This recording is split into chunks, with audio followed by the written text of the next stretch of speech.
ধানমন্ডির ৩২ নম্বরে বঙ্গবন্ধু শেখ মুজিবুর রহমান স্মৃতি জাদুঘরে আগুন ধরিয়ে দিয়েছেন বিক্ষোভকারীরা।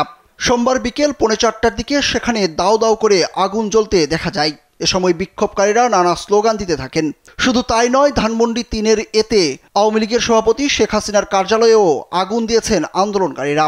সেখানেও বিভিন্ন স্লোগান দিয়েছেন তারা। এদিকে রাজধানী ঢাকার বিজয় সরণিতে বঙ্গবন্ধু শেখ মুজিবুর রহমানের ভাস্কর্য ভাঙচুর করা হয়েছে।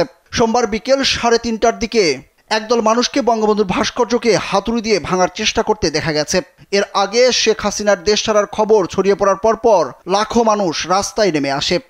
স্যান্ডেলিনা সো, রূপচর্চায় আভিজাত্য।